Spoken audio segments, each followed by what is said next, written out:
All right. All right. Apropos of wet snow, I wanted to start off by saying I found your video brave, intelligent, and challenging, and we're about to find out what that means specifically.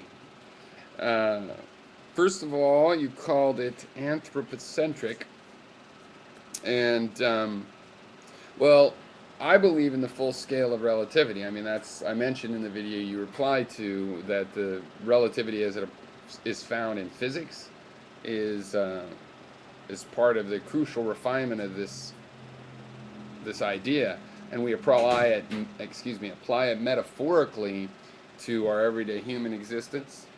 Okay, so let me make that clear. On the other hand, we're human. So, like, my theory of morals starts out with one human being. Okay, we have to work out to being ethical with rocks, if that even makes sense. And somewhere in between is how we treat our family and our species and fellow mammals and so on and so forth. And the groups don't have to be by species. It could be my allegiances to things in Hawaii. I would rather protect a plant in Hawaii than a person in Africa. By no means is there the sphere entirely biological, though it does start with yourself, and I believe it tends to for human animals to go out through the human sphere to some degree.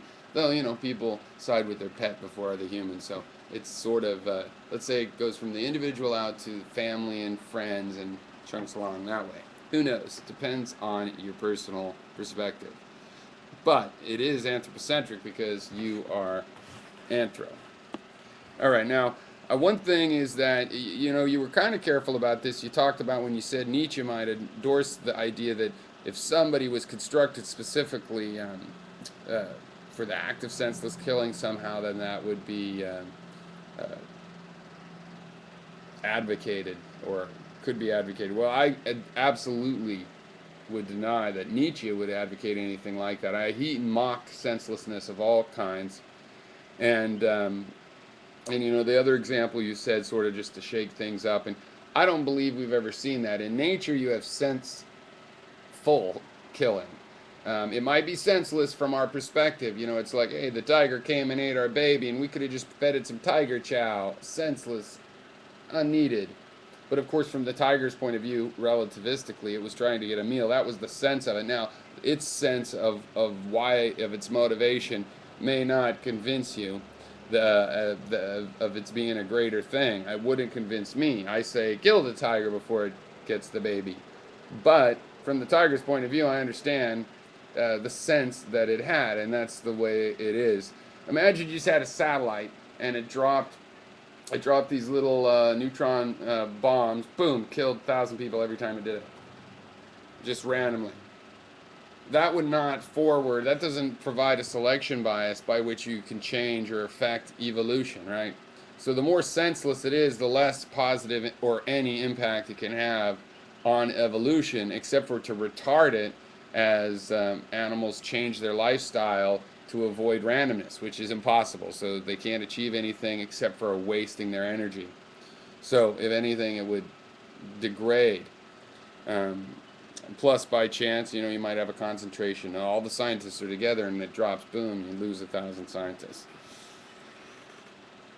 But I really no. Nietzsche would not endorse senseless killing at all himself. Would he endorse the idea that there might be someone else that did it, or that there might even be an abstraction of some?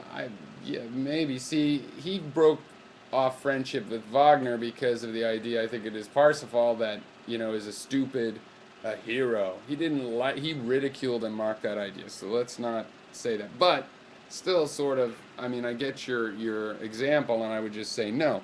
Creatures can't be designed for senseless killing.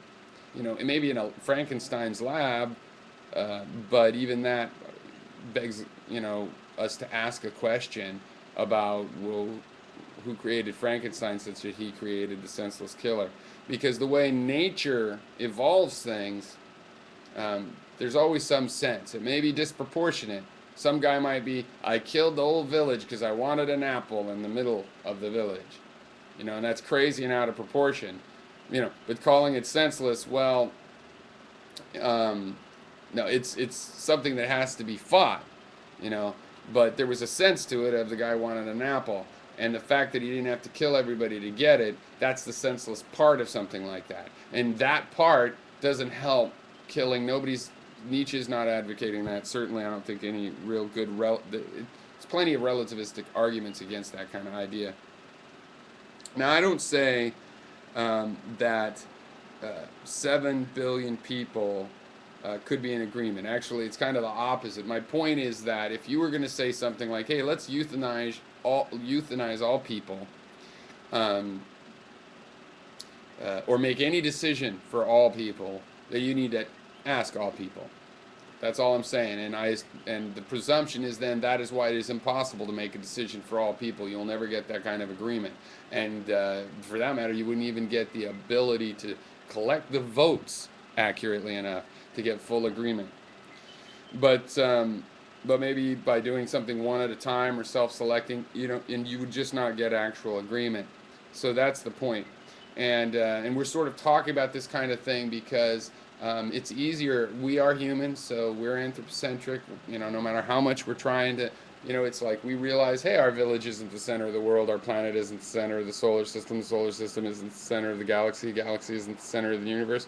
Oh, look, we're removing ourselves. No, we're still anthropocentric because we still feel like our village is the center of the world, and et cetera, because relativistically it is. Each person has his own or her own perspective. And so that's kind of the point. There's certain things you have to consult all the perspectives for. You don't expect agreement. You need systems whereby you figure out how to disagree in a healthy, effective manner. So I take the relativity of physics as metaphorical and applying to everything in nature. Physics is natural philosophy. The relativism from general relativity, from Galilean relativity, these are the truest forms I know of relativity, and we apply them metaphorically to the human life. It's funny how apt they are, because we have so much of a lot of what turns out to be trivial relativity, just perspectivism in the human world. But we had a relativistic idea because of that, and we looked closer and closer, and we thought, well, you know what? You can get a whole picture of something. You need more than one perspective to get a 3D picture. You need more, and we can kind of triangulate on that,